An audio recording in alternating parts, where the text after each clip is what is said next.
The sound of a baby's soft laughter filled the quiet wooden house, light and pure, almost too fragile for a place that had known so much pain. Bo lay in Tu Tian's arms, his tiny fingers reaching into the air, unaware that his presence alone was slowly changing the hearts of everyone around him. Jack stood nearby, watching them both, a quiet warmth in his eyes, but also tension, because today, everything was about to shift.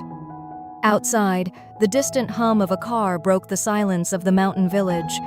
Unfamiliar, out of place. Jack froze. He didn't need to look to know. "She's here," he murmured. Tu Tian didn't respond immediately, but her arms instinctively tightened around Bo. The past had arrived. Moments later, Jack's mother stepped out of the car. Elegant as always, her presence clashed sharply with the simplicity of the village. But something in her expression had changed. Less certainty, more hesitation. She wasn't here to command. She was here, unsure. Jack walked toward her. "You didn't have to come," he said quietly. "I needed to," she replied. Her eyes had already moved past him, toward the house, toward the child, toward the consequence of everything she had done. Inside, Tu Tian stood still, waiting, not welcoming, not afraid, just distant. When the two women faced each other again, the air turned heavy instantly. No words were exchanged at first, only memories, tension, and everything left unsaid hanging between them. Then, finally, "May I hold him?" Jack's mother asked. The question was soft, but it carried weight. Tu Tian didn't answer right away. She looked down at Bo, then at Jack, and finally, back at the woman in front of her. There was no warmth in her eyes, but there was no refusal either. Slowly, she stepped forward and placed Bo into his grandmother's arms, carefully, cautiously, without trust.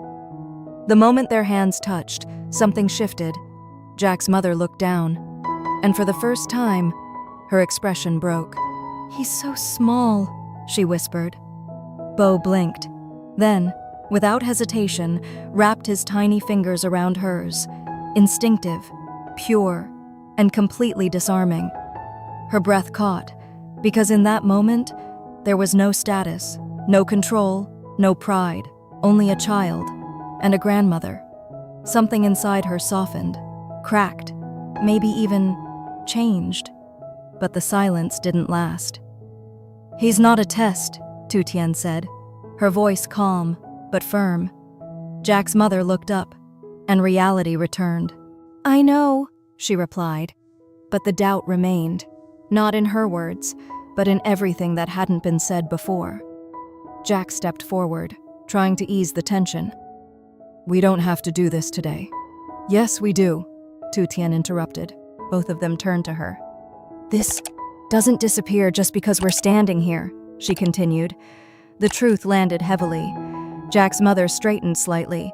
Her instinct was to defend, to control, to speak, but she didn't. Not this time, because for once, she realized she had already said too much in the past, and not enough of what actually mattered. She started, then stopped. The words wouldn't come, because pride was still there, blocking everything. Tu Tian watched, waiting, but not hoping, not anymore. Jack noticed, and it hurt, because this was the moment that could change everything, and yet, no one knew how to take the first real step. Bo suddenly laughed, a soft, bright sound, and all three of them looked down at him.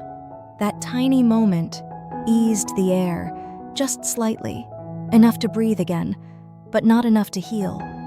Jack's mother gently handed Bo back, her movement slower now, careful, respectful. "I won't force anything," she said quietly.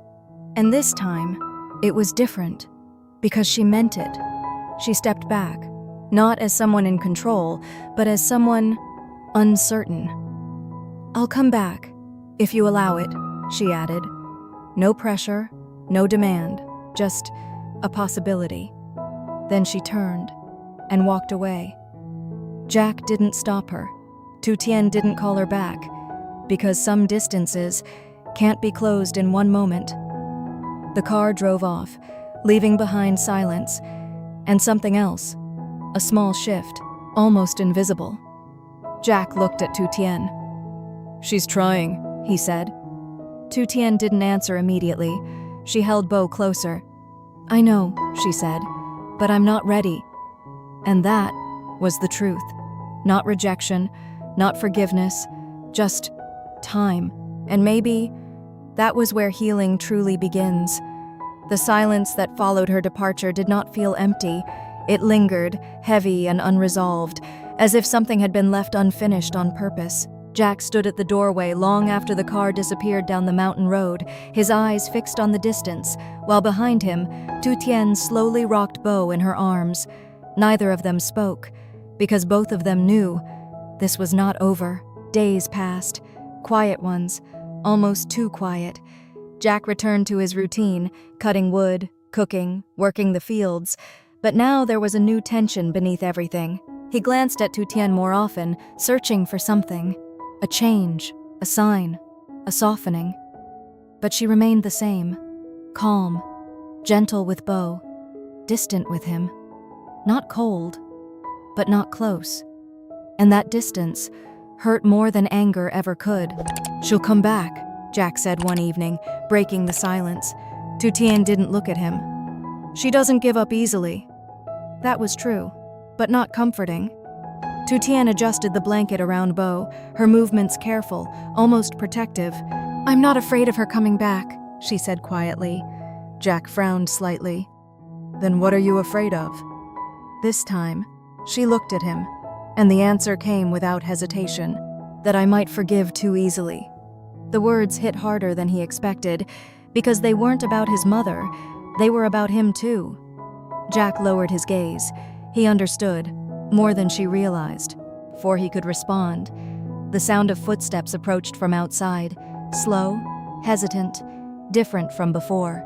Both of them turned, and there she was, again, Jack's mother. But this time, she came alone. No car waiting, no distance, no shield, just her, standing there, uncertain. "I know I said I wouldn't force anything," she began, her voice softer. "But I needed to come back." Tu Tian didn't move, didn't speak, didn't invite her in, but she didn't turn away either, and that was enough. Jack stepped forward. "Me." But she raised her hand slightly, stopping him. "No," she said. "This time, I need to say it properly." The air shifted, because something in her tone was different. She looked directly at Tu Tian. No pride, no distance, just honesty. "I was wrong." The words came out slowly, but clearly, and for the first time, there was no hesitation. "I thought I was protecting my family," she continued, "but I was only protecting my own fear, my control, my pride." Silence. No one interrupted, because this was the moment that had been missing. "I hurt you," she said, her voice tightening slightly. "And I hurt my own son." Jack's chest tightened, because he had never heard her speak like this before, not once. "I can't undo what I did," she added, "and I don't expect you to forgive me." Her eyes dropped briefly, then lifted again. "But I want to try, to be better, for him." She looked at Bo, and something in her expression softened again, not forced, not calculated, real. Tu Tian watched her carefully, searching, not for words, but for truth. The silence stretched, long enough to be uncomfortable, long enough to matter. Then, Tu Tian spoke. "You didn't just hurt me," she said, her voice calm, but steady. "You made me question everything, even myself." The confession was quiet, but heavy. Jack's mother nodded. "I know."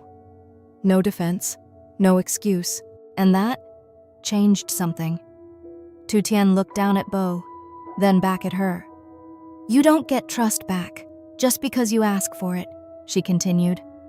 "I know." Another step, small, but real. "And I won't pretend everything is okay." I understand. No resistance, no argument, just acceptance. And that was new. The wind moved softly through the doorway. Bo stirred slightly, then let out a small sound, and once again, all three of them looked at him. The same child, the same tiny presence, bringing the same quiet shift. Tu Tian hesitated, just for a second. Then, slowly, she stepped forward and placed Bo in his grandmother's arms, not as a test, not as surrender, but as a beginning, a fragile one. Jack's mother froze for a moment, as if she hadn't expected it. Then gently, carefully, she held him, her hands steadier now, but her eyes filled with something deeper, not guilt, not pride, something closer to gratitude. Jack exhaled quietly, because for the first time, it didn't feel like a battlefield. It felt like a chance. Tu Tian didn't smile, but she didn't pull away either, and Jack stood between them, not torn this time, just present, because maybe this wasn't forgiveness yet, maybe it wasn't healing, but it was something, and sometimes something is enough to begin again. And their story still didn't have an ending, but now it had a direction,